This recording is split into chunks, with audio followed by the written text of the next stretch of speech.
I can hear you, I can see you, and you can see me, which is even better. And I went on live on TikTok tonight as well. Oh, well done. I've been busy. How did that go? Yeah, it went well. Just chatting about my Parkinson's symptoms and trying to do the running man. People I love watching your videos. It looks so difficult. It is difficult, especially when only half your body works. I must admit, after having a look, I had to go in the kitchen to see if I could do it, and I couldn't do it. It was really embarrassing. And I was on my own. Oh gosh, I know. I'm going to keep trying, but I don't think I'm going to master it. But I've had a lot of support. I've had a lot of people commenting and giving me a lot of encouragement. But keep at it. It might just click. It might do. You never know. Yeah.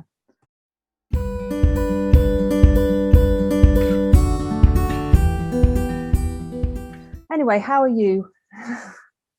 I'm okay. A bit tired. I've done quite a lot today. I've been up early, and I'm still moving bits of furniture around and decluttering and doing all that sort of stuff, which is good. It's nice to do.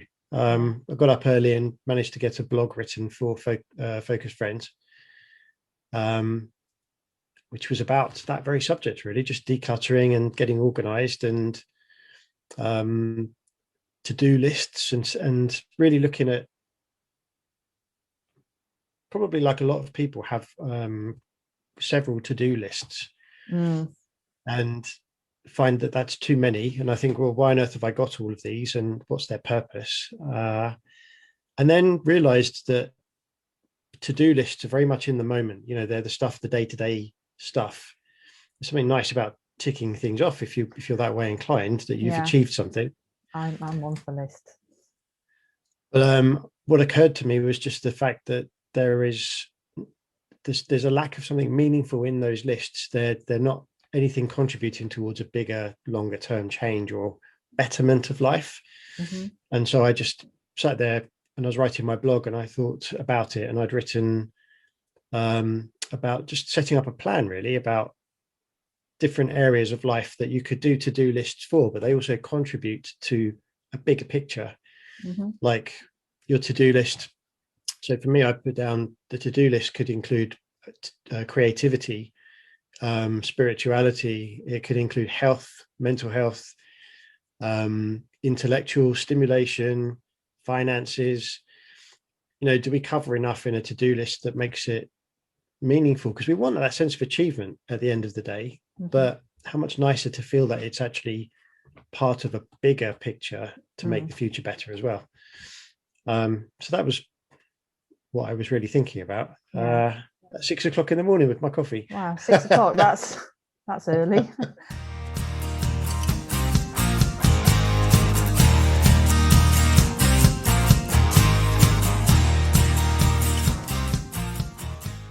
I'm going to be making some healthy meals, which we can put in the freezer. This is something we're doing on Radio Parkies. So DJ Claire, DJ Johnny, well, not right. DJ Johnny's wife is doing the cooking. But we're all having a go at making some healthy meals, popping them in the freezer, seeing how they come out the freezer and, you know, how they work. Do they still taste as good? You know, and then we're going to review them, see how it goes. That's brilliant. Yeah. So for the purpose of anyone who watches this, it's radioparkies.com, isn't it? That's right, yeah. To tune into it. Yeah. And you're there when? Wednesdays? Wednesdays, 12 till 1. I have a 10-minute slot, but it's all really talking about healthy living lifestyle. But tomorrow I'm going to be making biryani chicken bake. DJ Claire is actually vegetarian, so she's going to substitute the chicken. We're going to do that, and some listeners have sent in some recipes, so that's something that I'm going to do over the weekend. And my freezer could be full of healthy That's fantastic meals. Yeah, that's great. And I'll incorporate that in Focus Friends as well, so it'll be all good. And you say you're doing that together, so how exactly are you doing that? Well, we're all going to actually make the dish. So I've sent it in. So Claire and Johnny, in theory, should be trying it as well. and then we'll all have a sort of, on Wednesday we'll say, well, what did you think? And if it's horrible, it's thumbs down. We won't try that again. But it's but we want something that you can put in the freezer, because we're all busy, and so being able to make a big batch and popping it in the freezer and just getting it out when you want is just the perfect way. And it's just, that's great. You can also manage your portions quite well in advance as well, can't you? Yeah, that's the right. Weight loss and stuff. The only thing is if it tastes horrible, then it'll be going straight in the bin. But so would you let them go on radio and say it tastes horrible? Well, yeah, because I mean, these recipes I've just got off the internet, because honestly, I've never really looked at myself making meals just for me. I've always planned for the family, if you know what I mean. I've never thought about myself or anything like that. So it's the first time I've actually looked and thought, this is just for me, for my healthy lifestyle. So it's really what I want to try. Yeah, so it should be good.